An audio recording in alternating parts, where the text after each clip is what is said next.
Bab 2271. Terdengar suara tembakan. Peluru mengenai betis Bibi Loren. Bibi Loren langsung tumbang ke lantai. Kakinya berlumuran darah. Bibi Loren. Sonny segera melindunginya. Kedua orang saling memapah. Ingin mengambil senjata dan mencoba melawan. Tapi puluhan senjata diarahkan ke mereka. Di atas kepala juga ada cahaya merah yang tak terhitung jumlahnya. Meskipun mereka adalah dewa, tetap saja sulit untuk melarikan diri. Hentikan! Hentikan! Dewi sangat murka sampai memukul pintu besi sel. Ingin menghentikan mereka yang terus melukai orang. Perwira itu tersenyum dingin. Berkata dengan sungkan. Berhubung Nona Dewi menyuruh berhenti, tentu saja kami harus patuh. Selesai bicara, dia mengeluarkan ponsel Dewi. Langsung menghubungi sebuah nomor. Nona Dewi, Anda sudah lama di sini. Seharusnya sangat merindukan Tuan kan? Bagaimana kalau meneleponnya? Dewi menatap ponsel. Dia juga ingin tahu apakah sekarang bisa menghubungi Lorenzo. Pengeras suara ponsel dinyalakan. Terdengar suara operator. Nomor yang Anda hubungi sedang tidak aktif. Cobalah menghubungi beberapa saat lagi. Kelihatannya Tuan L tidak memperhatikan Anda. Perwira itu mengerutkan kening. Kalau begitu, nyawa kedua ini tidak berharga. Dia melakukan sebuah isyarat. Para prajurit maju untuk menyeret Bibi Loren dan Sonny. Lepaskan mereka. Lepaskan. Dewi memukul pintu besi sel dengan panik. Sayangnya, sama sekali tidak ada orang yang memedulikannya. Prajurit tidak peduli dengan luka Bibi Loren dan Sonny. Langsung meraih kaki mereka yang terluka. Menyeret mereka keluar. Sonny ingin meronta. Tapi para prajurit memukulnya dengan senjata. Kepala Sonny langsung berlumuran darah. Bibi Loren ingin melindunginya, tapi juga dikalahkan dengan kejam. Saat melihat adegan ini, Dewi sangat murka, segera mengerahkan kemampuannya. Dengan sangat cepat, rongrong terbang kembali dari jendela, melilit leher petugas itu dengan sangat erat. Perwira itu segera mengulurkan tangan untuk menarik rongrong. Rongrong menggigitnya dengan kejam. Perwira itu ketakutan sampai pucat, berteriak minta tolong. Dua prajurit segera membantu menarik rongrong. Rongrong menggigit tangan mereka dengan kejam. Di saat yang sama, tiba-tiba ada sekelompok anjing polisi menerobos masuk. Para prajurit mengira orang mereka sendiri yang membiarkannya masuk. Mereka juga memerintahkan anjing polisi menangkap rongrong. Tapi semua anjing polisi itu malah menerkam mereka. Tiba-tiba, sekelompok prajurit tumbang ke lantai. Suasananya kacau. Para tentara di ruang pantau ingin memakai senjata laser untuk membereskan Bibi Loren dan Sonny. Tapi takut akan melukai orang lain, maka terus tidak menembak. Dan pada saat ini, seorang prajurit jatuh di samping sel. Dewi mengambil senjatanya, melepaskan beberapa tembakan ke kunci pintu. Dor, dor, dor. Akhirnya pintu terbuka. Dewi segera membuka pintu keluar, memapah Bibi Loren dan Sonny di tengah kerumunan. Membawa mereka meninggalkan penjara. Tangkap mereka, begitu berteriak. Petugas itu langsung tumbang ke lantai dengan mulut berbusa. Prajurit yang lain ingin menangkap Dewi dan yang lainnya, tapi malah diterkam oleh anjing polisi. Para prajurit tidak mengerti, jelas-jelas itu adalah anjing polisi yang pelihara mereka. Kenapa sekarang malah melindungi Dewi? Demi melindungi Dewi melarikan diri, anjing-anjing itu bahkan tidak mau hidup lagi. Dewi memapah Bibi Loren dan Sonny melarikan diri dari penjara bawah tanah, tapi tidak bisa berlari terlalu lama. Dia sudah kelaparan selama beberapa hari. Sekarang seluruh tubuhnya tidak bertenaga. Masih harus memapah dua orang yang terluka. Sama sekali tidak bisa bertahan terlalu lama. Para prajurit di belakang hampir berhasil mengejarnya. Sonny mendorong Bibi Loren dan Dewi, berkata dengan cemas, "Nona Dewi, kalian pergi dulu." "Tidak, aku tidak bisa meninggalkanmu." Dewi masih ingin memapah Sonny, tapi Sonny malah mendorongnya. "Cepat pergi. Jika tidak, kita semua tidak akan bisa pergi. Aku adalah orang tuan. Mereka tidak akan membunuhku." "Sonny," Dewi masih ingin mengatakan sesuatu, tapi Bibi Loren membujuk. "Yang terpenting sekarang adalah kamu bisa pergi dengan selamat. Kamu sedang hamil." Selesai bicara, Bibi Loren menariknya pergi. Bab 2272. Dewi berlari sambil menoleh ke Sonny. Sonny kemudian duduk bersandar ke dinding, sambil memberikan senyum tampannya. Dia mengarahkan pistol ke arah prajurit. Dor, dor, dor, dor. Terjadi baku tembak. Sonny membantu Dewi mencegat prajurit-prajurit itu. Tapi dia sendiri terbunuh. Dia masih muda tapi mati begitu saja di penjara. Sonny, teriakan histeris Dewi yang penuh dengan amarah, bergema di penjara bawah tanah. Dia sangat ingin kembali ke sana menolong Sonny. Tapi Bibi Lauren menariknya dengan erat. Dewi dengarkan Bibi. Cepat lari. Bibi Lauren dengan cemas mendorongnya. Lalu berkata, ular hijau itu akan membawamu pergi. Bibi Lauren, kita pergi bersama. Bibi tidak bisa ikut. Aku hanya akan jadi hambatan. Tapi, jangan tapi lagi. Bibi Lauren buru-buru berkata, Johnny, Muji, dan Sonny, mereka semua mati demi kamu. Kalau kamu tidak bisa meninggalkan tempat ini dengan aman, maka yang kami lakukan semua akan sia-sia. Pergi, aku lebih baik mati bersama Bibi. Aku tidak ingin terjadi sesuatu pada Bibi. Melihat kematian Sonny yang tragis, membuat Dewi merasa bersalah. Dia tidak ingin terjadi apapun pada Bibi Lauren. Kamu sekarang bukan hanya sendiri, tapi masih ada anak di kandunganmu. Kamu harus bertanggung jawab terhadap anak ini. Bibi Lauren sangat marah. Dengan sekuat tenaga mendorong Dewi. Cepat pergi, Bibi Lauren. Dewi masih ingin mengatakan sesuatu. Tapi Bibi Lauren menamparnya dan berkata, pergi. Dewi menangis gemetaran. Tapi mau tidak mau dia harus meninggalkan tempat itu. Dewi. Bibi Lauren memandang punggungnya dan berteriak, hiduplah dengan baik. Dewi berlari dengan sekuat tenaga sambil menangis. Bibi Lauren melihat kepergian Dewi dan merasa lega. Kaki Bibi Lauren sebenarnya terluka dan tidak bisa berdiri. Dia tahu dia tidak bisa kabur. Jadi dia memegang sebuah bom dan menunggu kedatangan orang-orang itu dengan tenang. Rongrong yang membawa jalan. Dewi sedikit lagi akan keluar dari terowongan ini. Jalan melewati koridor dan sampai ke ujung lain dari penjara bawah tanah ini. Terlihat cahaya di ujung terowongan. Selama bisa keluar dari terowongan yang gelap ini, Dewi akan aman. Tiba-tiba terdengar suara ledakan dari belakang. Dewi terkejut. Dia menoleh dan melihat pemandangan bagian terowongan yang runtuh. Ada asap yang mengepul di sekitar. Dia hanya bisa terkejut. Dia tahu Bibi Lauren sudah meninggal. Mendadak air mata tak henti-hentinya mengalir. Jantung seperti hancur berkeping-keping. Selama dia hidup, dia tidak pernah merasakan rasa putus asa seperti sekarang. Selama ini, dia selalu mengandalkan kemampuan medisnya yang luar biasa, serta kekuatan gaibnya. Hidupnya selalu mulus dan tanpa hambatan. Meskipun terkadang berhadapan dengan hal yang buruk, pada akhirnya semuanya terselesaikan. Selama proses ini sama sekali tidak kehilangan apapun. Namun, sekarang Sonny dan Bibi Lauren yang selalu dengan tulus menjaganya meninggal hanya karena ingin melindunginya. Saat ini, hatinya sangat sakit. Juga ada rasa marah dan kebencian yang tidak berujung. Dia tidak mengerti mengapa orang-orang ini sembarangan bisa membunuh orang yang tidak bersalah. Tidak mengerti, padahal mereka sudah memiliki kekuatan besar. Mengapa masih berambisi merebut harta milik orang lain? Dia tidak paham kenapa dunia ini jadi seperti ini. Lebih tidak paham lagi. Dia hanyalah seorang dokter biasa. Bagaimana dia bisa terlibat dalam pernikahan ini dan bahkan kehilangan Bibi Lauren tercintanya? Apa sebenarnya salahnya? Tubuh Dewi yang lemah terhuyung-huyung dan hampir terjatuh. Saat ini dunianya penuh dengan keputusasaan. Dia bahkan tidak dapat mendengar langkah kaki yang mendekatinya. Keluar, sudah kukatakan kalau kamu tidak bisa melarikan diri. Kenapa harus repot-repot berjuang? Terdengar suara mengejek dari belakang. Seorang petugas wanita dan rombongannya datang sambil menodongkan pistol ke lokasi. Dalam keadaan tidak sadar, terdengar suara familiar berbisik di telinga Dewi.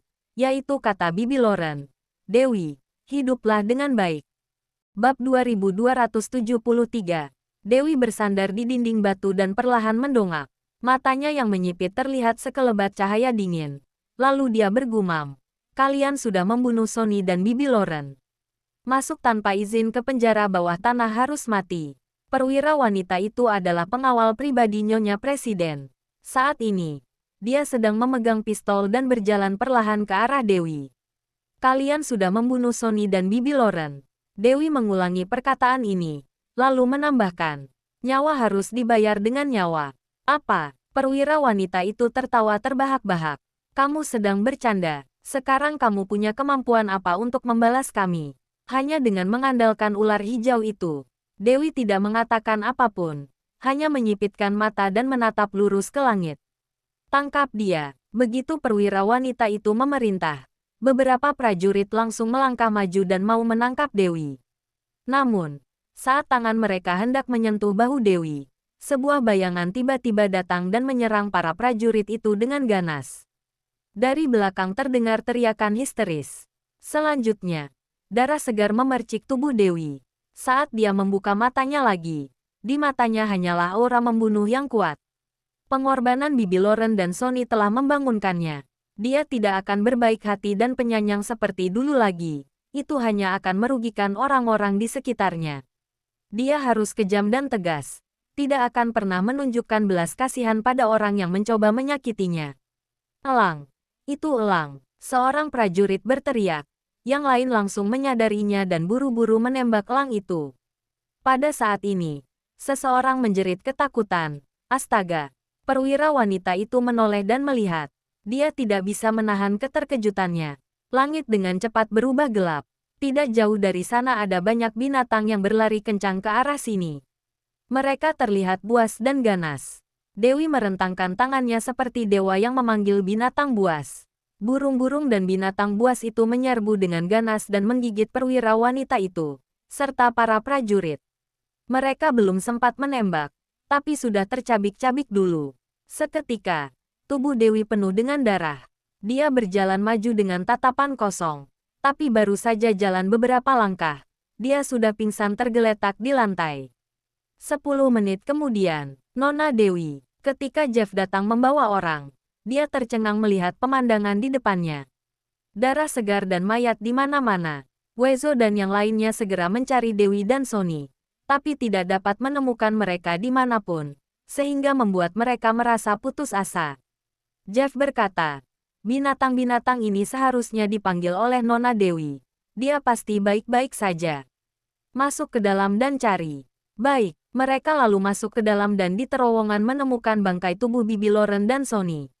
Wezo dan yang lainnya teriak histeris dan memanggil nama Sonny. Namun, Sonny tidak dapat lagi membalasnya. Di dalam penjara mereka kemudian menemukan lagi bangkai tubuh Johnny dan Muji. Sekarang dapat dipastikan Bibi Loren, Sonny, Johnny dan Muji sudah meninggal, sedangkan Dewi menghilang. Jeff meminta orang untuk membawa mayat-mayat mereka, kemudian membawa beberapa orang untuk mencari Dewi di sekitar. Namun, hingga larut malam mereka masih belum menemukan Dewi. Saat Jeff bersiap menambah bantuan orang, Jasper menelepon bertanya keadaan Dewi. Jeff dengan ragu-ragu bilang Dewi menghilang. Jasper terkejut, buru-buru menutup speaker dan bertanya, bagaimana bisa begitu? Ceritanya sangat panjang. Jeff menceritakan semuanya pada Jasper. Setelah mendengarnya, Jasper dengan cemas membalas, bagaimana ini bisa terjadi? Aku juga sangat gelisah. Seharusnya memberitahu Sonny lebih awal. Aku juga tidak menyangka mereka begitu tergesa-gesa. Bersama Bibi Loren pergi menyelamatkan Nona Dewi dulu tanpa menungguku kembali. Jeff sangat merasa bersalah. Aku masih di sekitar mencari Nona Dewi. Semoga dia baik-baik saja. Kita harus menemukannya. Kalau tidak, saat Tuan sadar, maka... Aku tahu. Bab 2274. Jeff masih membawa orang untuk mencari keberadaan Dewi di luar sana. Mina tercengang mendengar Bibi Loren dan Sonny meninggal. Keberadaan Dewi juga tidak jelas. Ini membuatnya seketika tercengang. Dia sangat menyesal. Menyesali diri sendiri karena tidak dapat membantu apapun. Ketika di Denmark, Dewi dan dia sehidup semati. Tidak peduli bertemu masalah apapun. Selalu tidak pernah meninggalkan dirinya. Namun sekarang, Dewi mengalami masalah. Mina malah tidak dapat membantu apapun. Mina memberitahu berita ini ke Willy dan Juliana. Ekspresi wajah Willy berubah, lalu menundukkan kepala seperti sedang memikirkan sesuatu. Ekspresi Juliana menjadi serius dan diam, tidak berbicara sepatah kata pun. Dia mengira, dengan meninggalnya Dewi saingan cintanya, dia akan senang. Akan tetapi, begitu mendengar berita tersebut sekarang, dia tidak merasa bahagia. malah merasa kehilangan. Sebenarnya Dewi adalah gadis yang sederhana. Dia bukan orang yang licik, juga tidak mengerti cara memperebutkan kekuasaan. Oleh karena itu, dia hanya sebagai korban. Dari segi emosional, sangat disayangkan seorang gadis yang sedang mabuk cinta bisa berakhir seperti ini.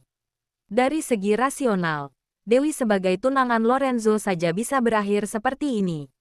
Bagaimana dengan orang-orang seperti mereka bisa bertahan? Juliana khawatir, sangat bingung akan masa depannya. Pangeran, apa kita perlu melakukan sesuatu? Mina bertanya dengan tersedak. Saat itu, Nona Dewi tidak mempedulikan apapun untuk menolong kita. Dia pasti akan baik-baik saja. Willy memotong ucapannya. Pasti akan baik-baik saja. Dia kelihatannya sangat tenang, seperti tidak ada perubahan dengan suasana hatinya. Akan tetapi, perkataannya seperti sedang menghibur Mina, juga seperti sedang menghibur diri sendiri. Meskipun dia sekarang bisa seperti ini tidak ada hubungannya denganmu, tapi pada saat itu demi menolongmu dia mempertaruhkan nyawanya. Kamu sekarang malah tampak seperti tidak tahu berterima kasih. Juliana menatap Willy dengan tatapan mendalam. Willy tidak membalas perkataannya, hanya berpesan pada Mina. Kamu pergi ke Kastel Lorenzo. Lihat di sana ada butuh bantuan apa. Baik, Mina mengangguk sedih. Jeff sedang mencari Nona Dewi di luar sana. Bibi Lauren dan Sonny sedang dalam masalah. Kastel Lorenzo sekarang pastinya sedang kurang orang. Pergilah, Willy memaksa. Ada masalah apa? Laporkan padaku setiap saat. Baik, Mina segera ke Kastel Lorenzo. Juliana merasa Willy tidak dapat ditebak. Willy kelihatannya tidak peduli, malah menyuruh Mina memberi bantuan. Tidak tahu sebenarnya apa maunya. Akan tetapi, Willy makin seperti itu. Juliana makin penasaran. Dia sangat ingin menjelajahi isi hatinya.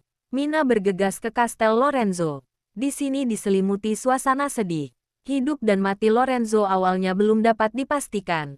Sekarang keberadaan Dewi juga tidak jelas. Bibi Lauren dan Sonny juga meninggal. Semua sangat berduka. Mata Nora dan beberapa pelayan lama jadi memerah karena menangis. Melihat Mina datang, mereka tidak menyapa dengan senang seperti dulu.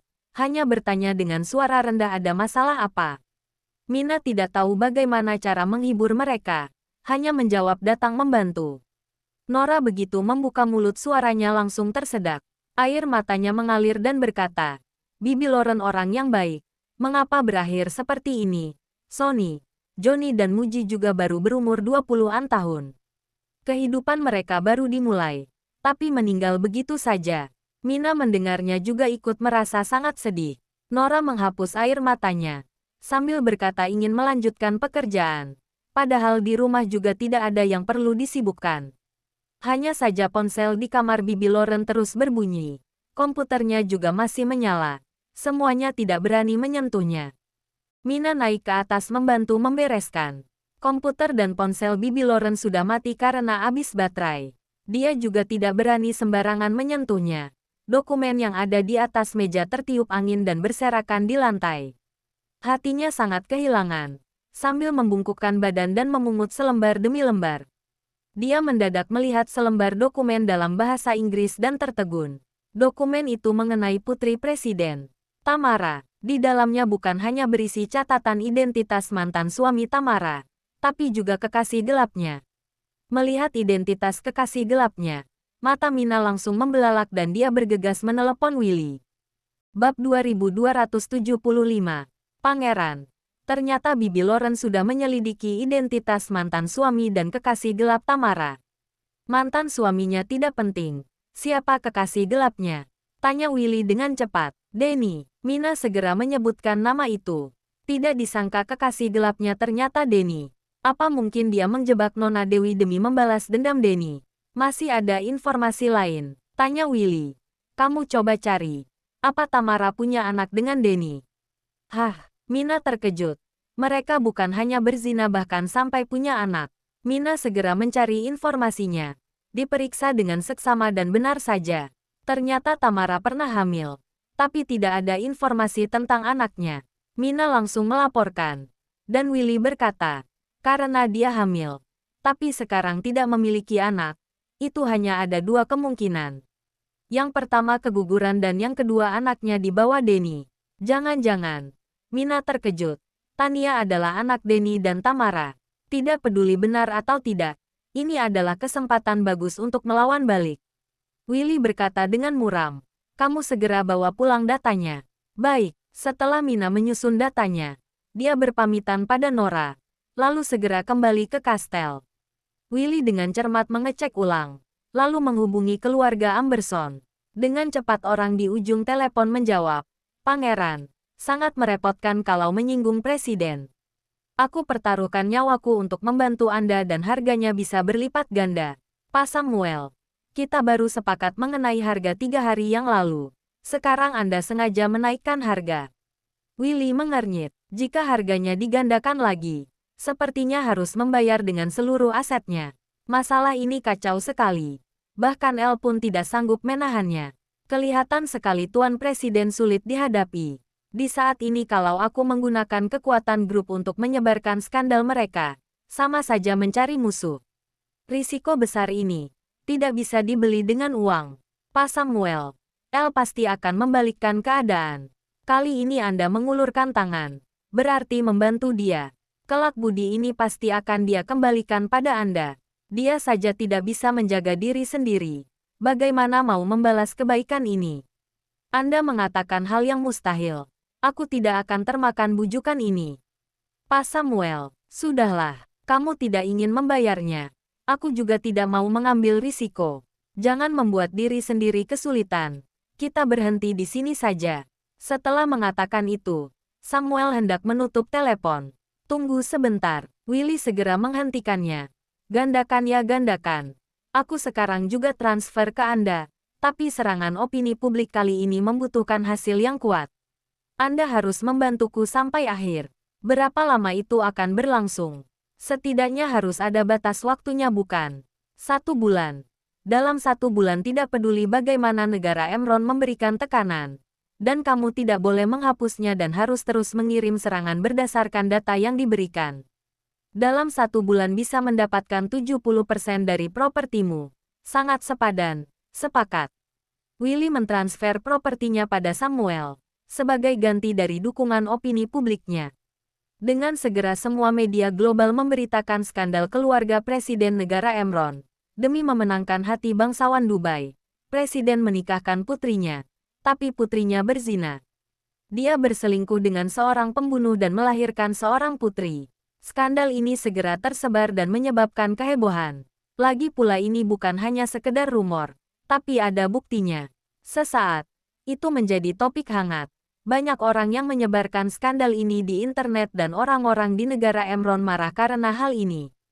Mereka menganggap Tamara telah merusak reputasi negara Emron. Bahkan ada yang menyerangnya dengan aib masa lalunya. Nyonya Presiden sangat marah setelah melihat berita ini. Dia segera meminta orang untuk menekan skandal itu. Pada saat ini, Presiden sudah pulang ke rumah.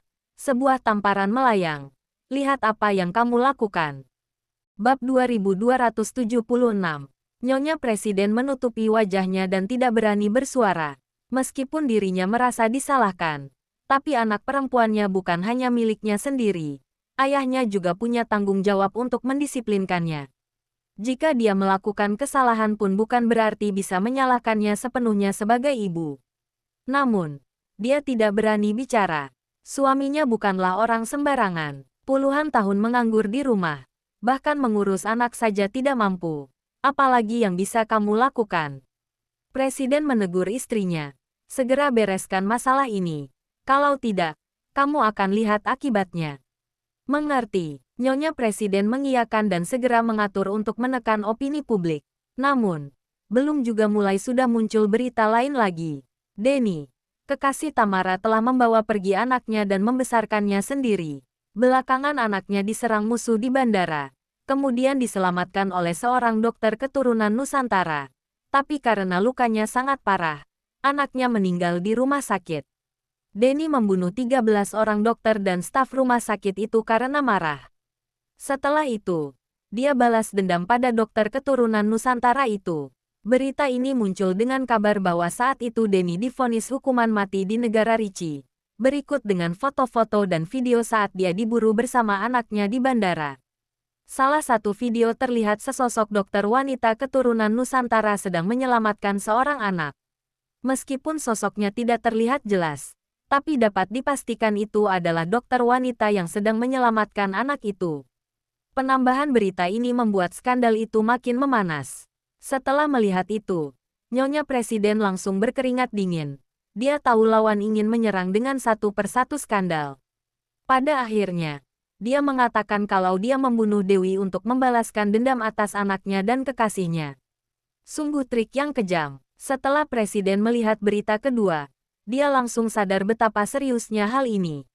Dia sendiri langsung turun tangan mengatasinya. Tapi orang-orang Korea tidak ada yang mendengarkannya. Terlebih lagi keluarga Amberson adalah hartawan di Korea. Siapapun tidak berani mengatur mereka. Samuel menerima uang untuk melakukan ini. Willy memberinya banyak uang. Dia tidak akan berubah pikiran tanpa taruhan yang lebih tinggi. Lagi pula, Presiden juga tidak bisa memberikan taruhan yang begitu besar dalam waktu singkat.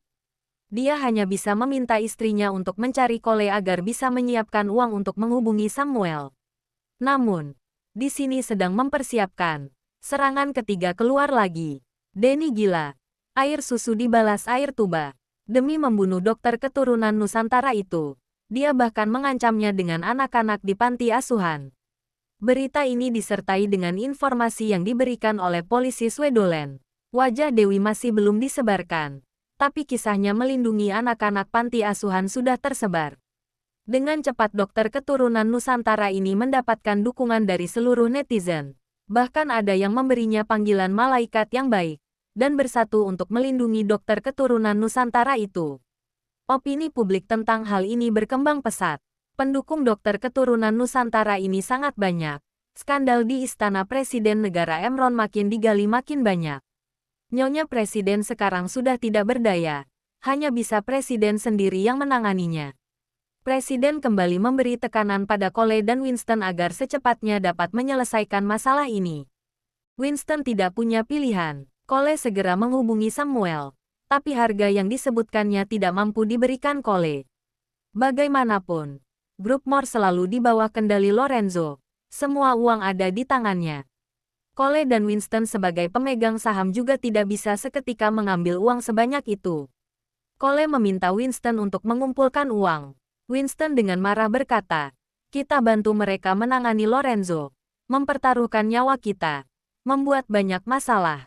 Tapi tidak dapat apapun dan sekarang masih harus membantunya mencari uang.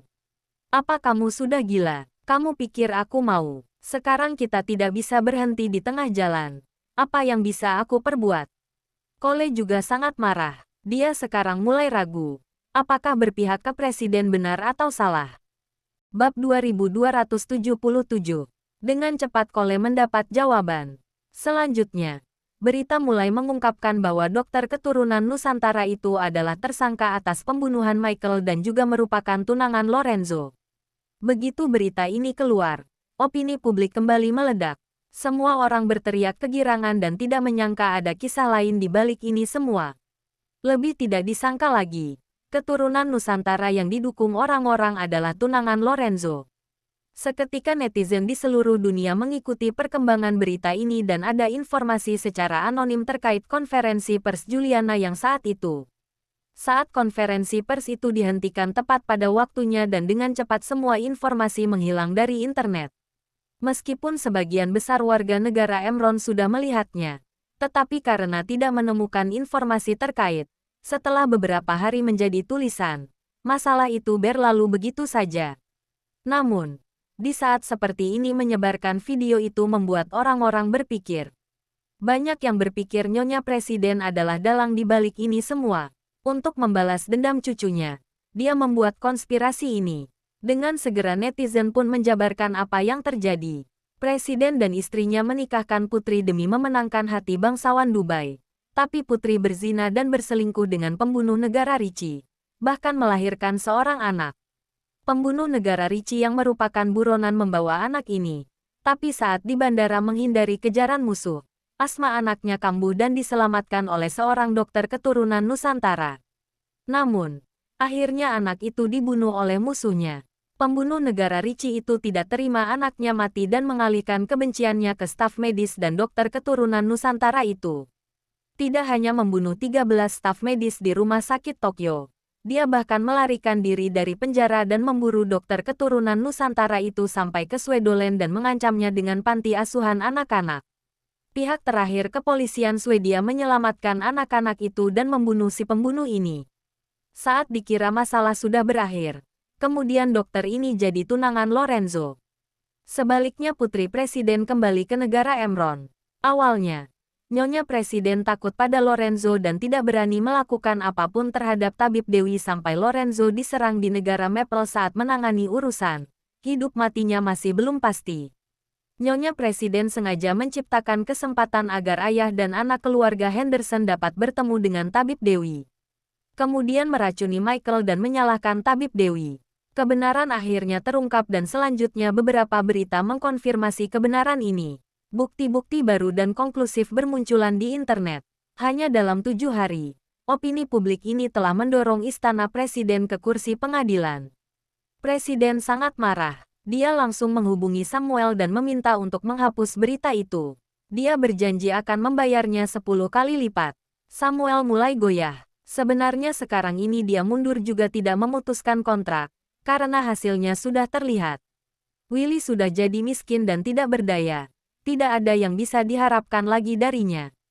Meskipun dia setuju dengan presiden, itu juga tidak masalah. Memikirkan hal ini, Samuel yang tidak memiliki landasan moral siap untuk menyetujuinya. Tapi detik berikutnya, sebuah pistol berlogo emas L dari belakang mengarah ke kepalanya. Samuel terkejut dan membuka mata lebar. Seorang pengawal wanita bermasker melemparkan tumpukan informasi dan memberi arah dengan matanya. Samuel memutuskan sambungan teleponnya dan melihat informasi itu. Dengan terkejut berkata, "Wanita cantik, ini adalah catatan kriminal istana presiden negara Emron. Kalau aku menyebarkannya, takutnya aku tidak akan hidup lebih dari 3 hari. Kalau kamu tidak melakukannya sesuai perintah, maka tidak akan hidup lewat malam ini." Gadis itu mengangkat tangan dan tiba-tiba terdengar suara ledakan keras di luar. Seluruh villa berguncang, kaca jendela pecah dan api berkobar menyala di luar. Asap tebal membumbung tinggi dan memenuhi halaman. Bab 2278. Samuel membelalakkan matanya dan bingung. Dia terkejut melihat garasinya yang dibom. Mendengar suara ribut di luar, langsung membuatnya ketakutan. "Kami telah memasang bom di rumah, gedung perusahaan, klub dan berbagai aset milikmu. Sangat sulit untuk ditemukan. Kalau kamu tidak bekerja sama, maka bom akan meledak satu persatu." Gadis itu mengangkat alisnya dan tersenyum sinis. Kamu sebenarnya mau apa?" Samuel terlihat pucat. "Aku sudah melakukannya sesuai dengan informasi yang diberikan Pangeran Willy. Aku tidak melanggar janji. Jangan banyak omong kosong." Gadis itu mengambil pistol dan mengarahkannya ke dahi Samuel. "Kami bukan seperti Pangeran Willy yang lembut dan sopan. Tidak ada waktu untuk tawar-menawar denganmu. Kalau tidak melakukannya, hanya ada jalan mati untukmu. Tidak peduli berapa banyak uang yang kamu miliki, tidak ada gunanya." Sambil berkata, gadis itu mengarah keluar dan mulai bersiul. Selanjutnya, terdengar lagi suara ledakan. Samuel menggigil ketakutan, mendongakkan kepalanya dan melihat gudang yang tidak jauh dari sana meledak. Matanya membelalak kaget dan sekujur tubuhnya langsung tercengang. Tempat itu adalah gudang harta karunnya. Di dalam terdapat berbagai jenis emas, perak dan perhiasan, dokumen-dokumen dan banyak uang tunai dolar. Semua itu adalah hasil jerih payahnya. "Tuan," pengawal pribadi keluarga Amberson berlari ke arahnya. Tapi sebelum mendekat dia sudah ditembak mati oleh pengawal wanita keluarga Moore di luar. "Dasar sampah. Padamkan api dulu dan selamatkan hartaku." Samuel saking paniknya sampai hampir melompat. Gadis di depannya langsung menembak pahanya. "Dor, ah!" Samuel berteriak kesakitan dan jatuh ke sofa. "Mau mendengarkanku tidak?" Gadis itu menatapnya sambil tersenyum sinis. Oke. Sekarang Samuel mengerti kenapa Lorenzo dikenal sebagai iblis. Cara penanganan masalahnya jelas berbeda dengan Willy. Tegas dan kejam. Tidak ada ruang untuk tawar-menawar. "Lakukan." "Baik." Samuel langsung menelepon perusahaan dan memberitahu mereka untuk merilis berita baru mengenai bukti kejahatan istana presiden dan berbagai cerita di dalamnya. Samuel tahu begitu berita ini dirilis, dirinya akan dalam bahaya. Namun, jika tidak merilisnya, sekarang dialah yang dalam bahaya. Dia sekarang hanya bisa diam-diam berdoa semoga Lorenzo bisa membalikkan keadaan kembali ke semula. Jika tidak, dia benar-benar akan mati. Ada 10 berita. Setiap hari rilis 1 berita. Gadis itu menamparkan pipi Samuel dengan pistol dan dengan nada dingin memperingatkan. Ingat, aku mengawasimu setiap saat. Jangan main-main. Sambil berkata, gadis itu pergi melalui jendela. Samuel segera mengecek dan melihat 4 gadis muda masuk ke dalam mobil hitam yang sudah dimodifikasi. Mobil itu melaju seperti tiupan angin melewati dinding halaman dan pergi menjauh. Keterampilan mengemudi ini sama sekali bukan orang biasa. 4 pengawal wanita muda bisa masuk ke rumahnya dan berbuat onar. Lorenzo benar-benar orang yang tidak bisa diganggu. Opini publik ini membuatnya mendapatkan banyak peluang. Mungkin dia benar-benar bisa menang. Di dalam mobil hitam yang sudah dimodifikasi itu, Paula menyetir sambil berkata, Naomi, tidak masalah kalau tidak menjaga di sini. Apa Samuel akan mempermainkan kita? Tenanglah. Kita memasang bom yang dapat dioperasikan jarak jauh. Paula berkata, Kak Jasper menelepon dan bilang kalau calon nyonya kita dalam masalah. Kota Snowy butuh orang. Kita harus cepat membawa saudara-saudara kita ke sana untuk membantu. Baik, aku segera telepon yang lain. Paula segera menelepon dan mengabari rekan lainnya untuk bertemu di bandara. Simpan tenaga untuk hal yang diperlukan. Tuan Lorenzo telah melatih kita selama bertahun-tahun. Sekarang saatnya bagi kita untuk mengabdi padanya. Naomi sangat bersemangat. Dia dan 17 saudara lainnya adalah anak yatim piatu yang memiliki masa kecil yang menyedihkan. Kemudian mereka diadopsi oleh Lorenzo dan diajari latihan di pangkalan rahasia. Mereka telah menantikan untuk secara resmi mengabdi dan mengikuti Lorenzo baik hidup atau mati. Setelah menantikannya bertahun-tahun, sampai akhirnya mendapatkan kabar beberapa hari lalu untuk mempersiapkan pertempuran. Bab 2279. Mereka bersemangat dan menunggu. Namun, sudah menunggu beberapa hari juga belum mendapatkan tugas. Sampai kemarin, Jeff mengabarkan mereka agar ke Korea untuk melakukan misi pertama mereka, yaitu membereskan Samuel. Akhirnya bisa keluar dari gunung. Semangat dan senang sekali. Akhirnya bisa bertemu Tuan. Tidak tahu. Apa Tuan masih seperti dulu? Pasti masih. Tuan tidak akan menua. Kalian jangan gila. Tuan sudah punya tunangan. Kali ini kita kembali ke kota Snowy untuk mencari calon nyonya kita.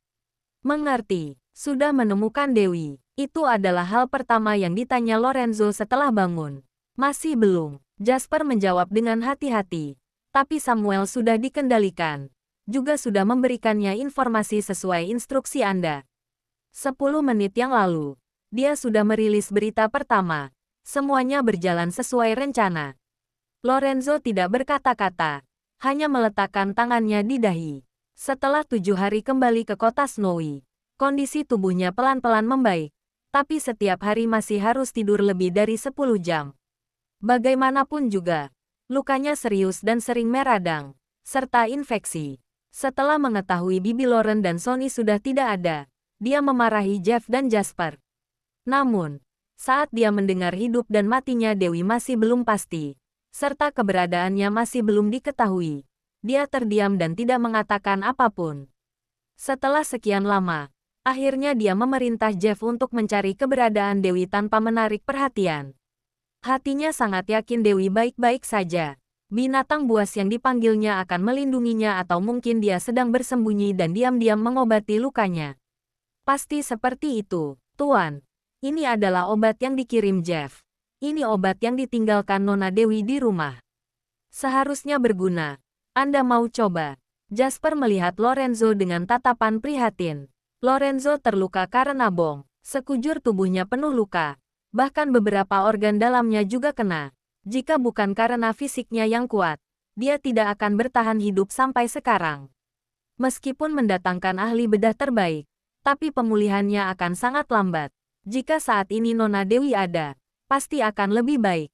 Obat dia tentu saja berguna. Lorenzo melihat botol dan kaleng dengan tulisan Nusantara di atasnya. Sosok mungil dan wajah cantik itu muncul di benaknya. Ia benar-benar merasa bersalah. Dia berjanji akan melindungi Dewi. Tapi semua masalah yang dihadapinya sekarang disebabkan olehnya.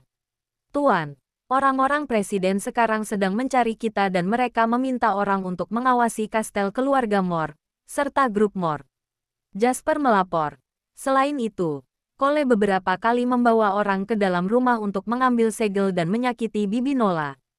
Dasar kurang ajar, pengawal di sampingnya tidak bisa menahan amarahnya. Meskipun Nora hanyalah pengurus rumah, tapi dia melihat Lorenzo tumbuh dewasa dan juga melihat beberapa pengawal ini tumbuh besar. Bagi Nora mereka semua adalah anaknya. Sedangkan di mata mereka, Nora adalah kerabat paling dekat. Cole bahkan bisa melakukan apapun demi mengambil segel. Sampai menyakiti Nora. Beritahu Bibi Nora jangan dicegah. Mereka mau ambil segel. Biarkan mereka ambil. Perintah Lorenzo. Kalau mereka bisa membuka ruangan kerjaku, itu adalah kemampuan mereka. Mengerti. Jasper meminta orang untuk memberitahu Nora. Lalu berkata, untuk mengendalikan opini publik, Presiden ingin menyuap keluarga Amberson. Tapi tidak mampu membayarnya. Jadi dia memaksa Cole dan Winston. Mereka tidak dapat mengumpulkan uang sebanyak itu, jadi ingin mengambil stempel perusahaan agar bisa memakai dana perusahaan. Setelah jeda, Jasper mengatakan lagi, kalau begitu, Pangeran Willy telah banyak membantu kita. Dia menghabiskan seluruh kekayaannya untuk membayar keluarga Amberson dengan mengarahkan opini publik guna menekan presiden dan istrinya. Sebelumnya dia bahkan menarik Nona Juliana untuk melawan Nyonya Presiden. Trik itu juga berjalan dengan baik, tapi Jasper tidak tahu harus bagaimana mengatakannya. Tapi, padahal dia bisa mencegah Bibi Lauren dan Sonny untuk tidak gegabah menolong orang, tapi dia tidak melakukannya. Bab 2280. Lorenzo terlihat tenang saat mengucapkan kalimat ini. Benar, hati Jasper tidak tenang. Aku tidak mengerti kenapa. Dia memberikan segalanya untuk membantuku. Jadi utangnya sudah lunas. Lorenzo berkata, tidak mencegah Sonny dan Bibi Lauren. Mungkin dia tidak memperhitungkan hal ini atau mungkin dia ingin memberi hambatan antara aku dan Dewi. Anda sangat jarang menggunakan kata mungkin. Dalam ingatan Jasper, Lorenzo sangat yakin dalam segala hal. Dia sangat jarang menggunakan kata-kata seperti mungkin. Namun, hari ini dia menggunakannya. Bahkan sampai menggunakannya pada Willy. Mungkin dia tidak ingin berpikir buruk terhadap sifat manusia. Tentu saja jika dilihat dari sisi lain. Memang tidak bagus berspekulasi tanpa bukti. Lorenzo yang selalu arogan kali ini di negara Maple kalah dengan egonya sendiri. Dia terlalu meremehkan kekuatan dan ambisi lawan. Dia mulai memikirkan dirinya sendiri karena hal ini. Rupanya Jasper telah mengatakan hal yang tepat sasaran. Lorenzo diam beberapa saat, lalu berkata, hubungi Parker dari organisasi Dark Knight. Beritahu dia aku ingin meminta bantuannya. Kalimat ini mungkin pertama kalinya dalam hidup Lorenzo. Pertama kalinya menurunkan egonya dan sangat rendah hati. Jasper terkejut dengan menahan jantungnya. Jasper tahu bahkan dengan kemampuan Lorenzo sendiri, masih bisa melawan presiden dan istrinya. Tapi dia tidak ingin menghabiskan waktu untuk mereka. Telat 1 hari saja, Dewi akan berada dalam bahaya yang lebih besar. Lorenzo harus melakukan serangan balik dalam waktu sesingkat mungkin. Tapi, Jasper masih sedikit ragu. Sebelumnya demi menyelamatkan Paman Yosua, kami sepertinya sedikit menyinggung organisasi Dark Knight. Takutnya Parker si patua itu tidak akan setuju. Coba dulu. Perintah Lorenzo. Bagaimanapun juga, mereka adalah kerabat jauh. Kalimat ini seperti mengolok-olok dan mempermalukan diri sendiri. Benar juga. Aku akan segera melakukannya. Jasper menghubungi penguasa organisasi Dark Knight. Dia meminta penguasa kastel menyampaikan maksud Lorenzo pada Parker. Selanjutnya, tinggal menunggu jawaban. Saat ini di dunia ini, jika ada yang bisa menahan kekuatan grup Wallens dan Moore, maka itu adalah Parker dari organisasi Dark Knight. Lorenzo tidak dapat melakukannya sendiri. Dia harus mencari bantuan. Grup Wallens dan grup Moore adalah rival dan sekarang yang bersaing dengan Lorenzo adalah Devina dari keluarga Wallens. Jadi, Lorenzo tidak mungkin mencari keluarga Wallens untuk bekerja sama. Dia lebih baik merendah dan mencari Parker. Lorenzo melihat kalender di dinding dan menghitung hari. Dia harus membuat presiden meminta kembali dalam 7 hari. Dengan begitu, Dewi akan aman. Di dalam hutan terdengar suara gemercik air yang berirama. Dewi terbangun dari mimpi buruknya. Pikirannya masih penuh dengan situasi tragis Bibi Loren dan Sonny sebelum meninggal. Tidak dapat mengingat sudah lewat berapa hari ia di sini. Setelah pingsan, dia dibawa oleh para binatang buas ke dalam hutan. Saat terbangun, sekitarnya sudah penuh dengan kelapa dan embun, serta ada kastanye dan makanan lainnya dari tupai kecil. Setidaknya dia harus berpikir untuk bertahan hidup agar bisa membalas dendam Bibi Loren dan Sonny. Ular hijau seperti anak kecil yang melakukan kesalahan, diam-diam menemaninya di samping. Kondisi tubuhnya pulih secara bertahap, namun tekadnya masih belum sepenuhnya kembali. Ini adalah pertama kalinya dalam hidupnya mengalami pukulan yang sangat berat. Baginya, Bibi Loren sudah seperti seorang ibu. Dia mengajarkannya hidup berprinsip, menemaninya, membimbingnya saat dia putus asa dan tersesat. Bibi Loren yang begitu baik pergi begitu saja, bahkan tidak sempat melihat Paman Yosua untuk terakhir kalinya. Bibi Loren dan Paman Yosua telah bertengkar seumur hidup mereka. Pasang surut kehidupan sudah mereka lewati. Mereka tidak dapat menerima temperamen buruk masing-masing. Tapi Dewi tahu, di hati mereka ada satu sama lain. Mereka pernah berjanji, setelah melewati krisis ini, mereka akan kembali ke pegunungan dan menjalani hidup bersama dengan bebas. Namun, jangan lupa like, komen, dan subscribe. Ya, terima kasih untuk semuanya yang sudah subscribe, like, dan komennya. Tunggu terus kelanjutannya. Ya.